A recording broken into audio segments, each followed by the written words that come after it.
Mabukan diriku anggap belum sarapan. Dasaknya mewandingkan dengannya senyum.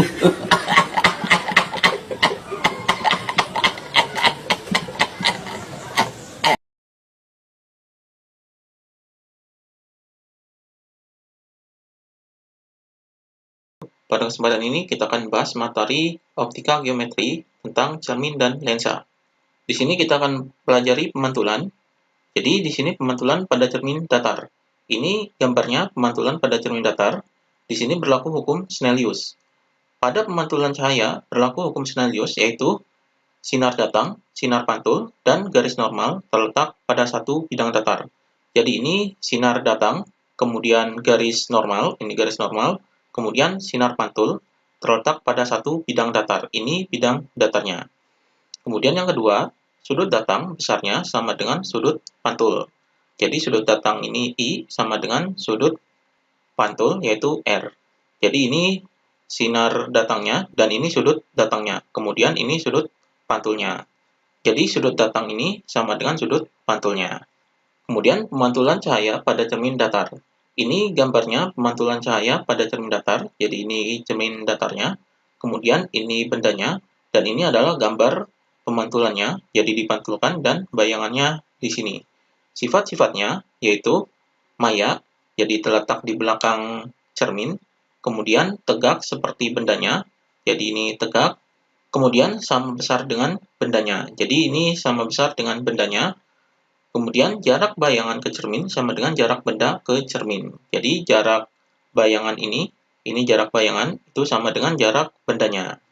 Kemudian jumlah bayangan, banyaknya bayangan dari dua buah cermin datar diletakkan saling membentuk sudut alfa adalah, jadi di sini cermin datarnya membentuk sudut alfa, kemudian jumlah bayangannya dirumuskan, ini N jumlah bayangan sama dengan 360 derajat per alfa dikurangi 1. Jadi ini rumus jumlah bayangan ketika cermin datarnya ini membentuk sudut.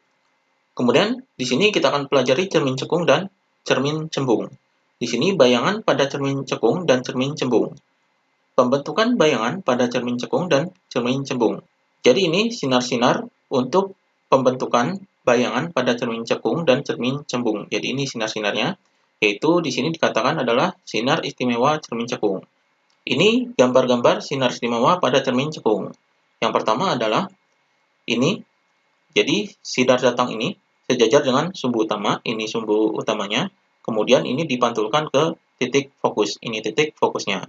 Kemudian yang kedua, sinar datangnya menuju titik fokus, kemudian dipantulkan sejajar dengan sumbu utamanya. Kemudian yang ketiga, sinar datang ini menuju titik kelengkungan, kemudian dipantulkan menuju titik kelengkungan juga. Jadi ini sinar istimewa pada cermin cekung. Karakteristik cermin cekung adalah fokusnya positif, jadi titik fokusnya ini adalah positif, kemudian konvergen atau mengumpulkan sinar. Jadi ini karakteristik cermin cekung. Kemudian sinar istimewa pada cermin cembung. Jadi sinar istimewa pada cermin cembung ini, yang pertama adalah ini sinar datangnya sejajar dengan sumbu utama, ini sumbu utamanya, yaitu dipantulkan seolah-olah dari titik fokus. Kemudian sinar datangnya menuju titik fokus, ini akan dipantulkan sejajar dengan sumbu utama. Kemudian sinar datangnya ini menuju titik kelengkungan akan dipantulkan menuju titik kelengkungan juga. Jadi ini sinar istimewa cermin cembung. Karakteristik cermin cembung yaitu fokusnya negatif, kemudian sifatnya adalah divergen, memancarkan sinar, dan sifat bayangannya selalu maya, tegak, dan diperkecil. Jadi ini sifat bayangannya selalu seperti ini, yaitu maya, tegak, dan diperkecil. Kemudian ini metode penomoran ruang pada cermin cekung. Jadi pada cermin cekung, ini cermin cekungnya. Jadi bagian depan cermin itu adalah di sini, dan kemudian di sini adalah bagian belakang cerminnya. Di sini adalah ruang 1, kemudian di sini adalah ruang 2, kemudian di sini adalah ruang 3, dan di belakang cermin ini adalah ruang 4. Jadi fokus dan jari-jari kelengkungannya ini terletak di depan cermin.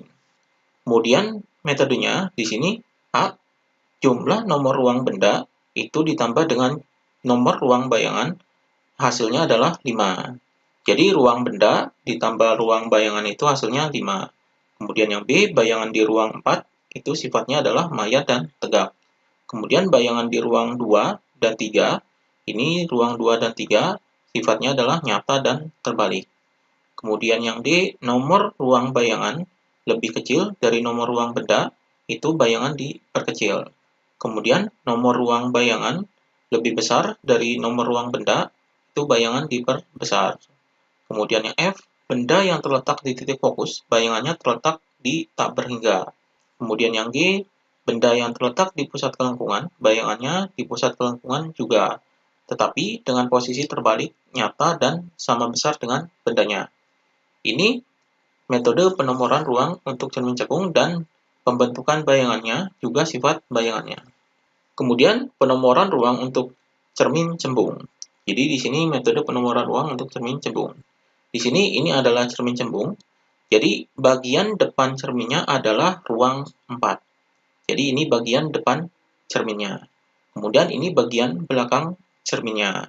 Jadi bagian belakang cerminnya ini adalah ruang 1, ruang 2, dan ruang 3. Kemudian fokus dan jari-jari kelengkungannya terletak di belakang cermin. Jadi ini adalah cermin cembung. Di sini jumlah nomor ruang benda ditambah dengan jumlah nomor ruang bayangan adalah 5. Jadi ruang benda ditambah ruang bayangan itu sama dengan 5. Kemudian bayangan di ruang 4 adalah maya dan tegak. Jadi di sini bayangannya adalah maya dan tegak. Kemudian bayangan di ruang 2 dan 3 adalah nyata dan terbalik. Jadi di sini nyata dan terbalik. Kemudian nomor ruang bayangan kurang dari nomor ruang benda itu bayangan diperkecil. Kemudian nomor ruang bayangan lebih besar dari nomor ruang benda itu bayangan diperbesar.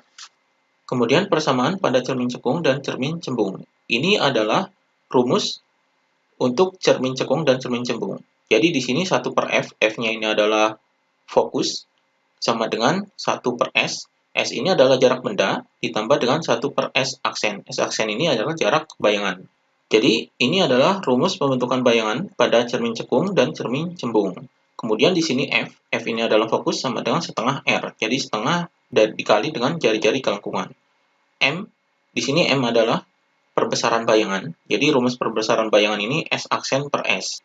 Jadi, S aksen ini adalah jarak bayangan, dan S ini adalah jarak benda. Di sini diberikan tanda mutlak, supaya hasilnya adalah positif.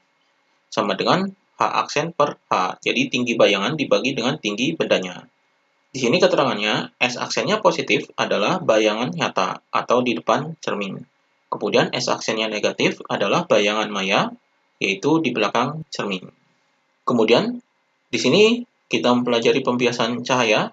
Jadi pembiasan cahaya adalah pembelokan arah rambat cahaya dari suatu medium menuju medium lain. Di sini berlaku hukum pembiasan Snellius.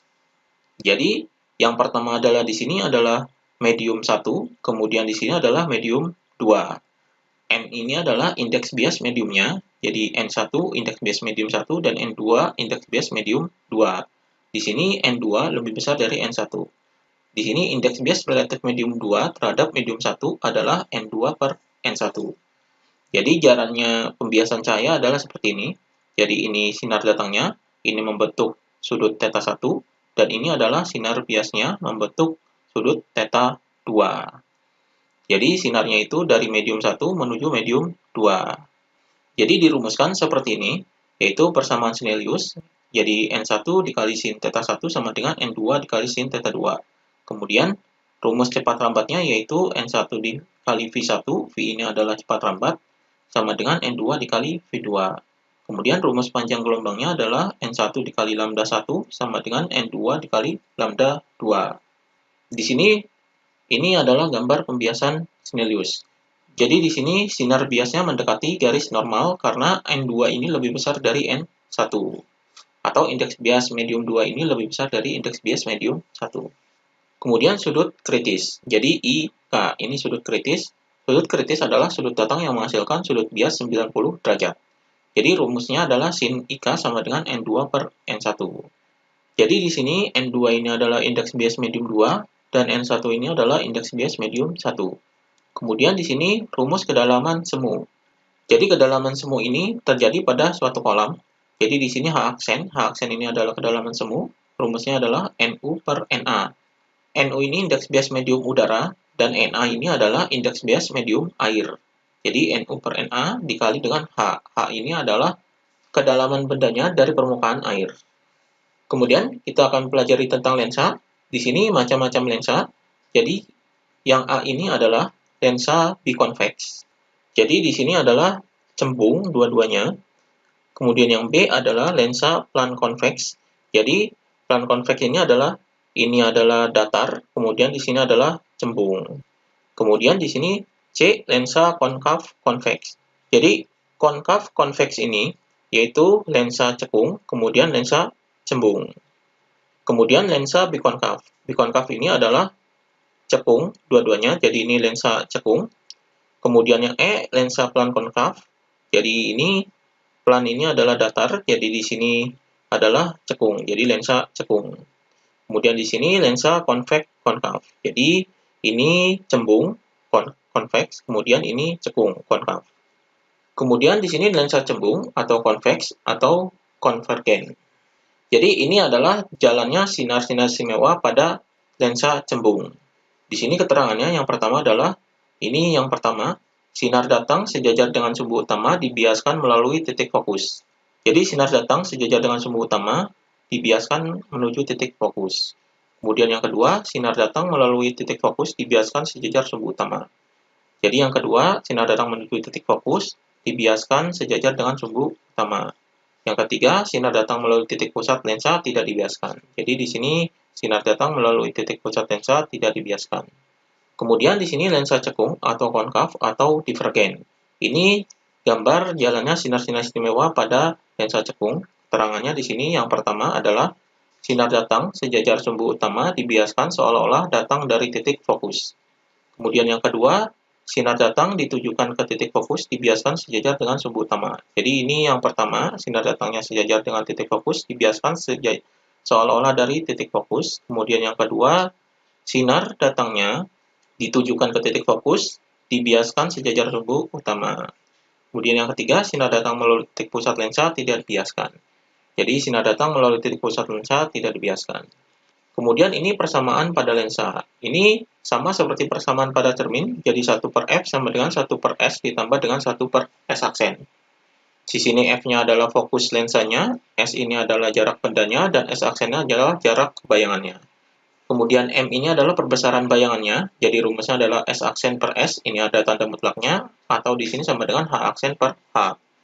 Kemudian di sini ada rumus kuat lensa, yaitu P sama dengan 1 per F.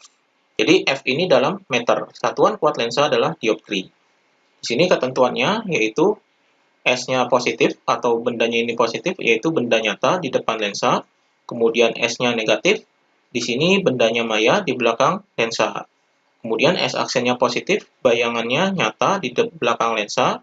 Kemudian S aksennya negatif, bayangannya maya di depan lensa. Kemudian F-nya positif, itu lensa cembung, dan fokusnya negatif atau F-nya negatif adalah lensa cekung. Ini persamaan pada lensa tipis, jadi 1 per F sama dengan NL, ini indeks bias lensa, per NM, indeks bias medium, dikurangi 1, dikali dengan 1 per R1, ini jari-jari lensa 1, ditambah dengan 1 per R2, ini jari-jari lensa 2. Kemudian di sini rumus lensa gabungan, jadi 1 per F gabungan sama dengan 1 per F1 ditambah 1 per F2 ditambah 1 per F3. Atau di sini P gabungan, yaitu kuat lensa gabungan sama dengan P1 ditambah P2 ditambah P3. Jadi dan seterusnya. Demikian pembahasan mengenai optika geometri, cermin, dan lensa.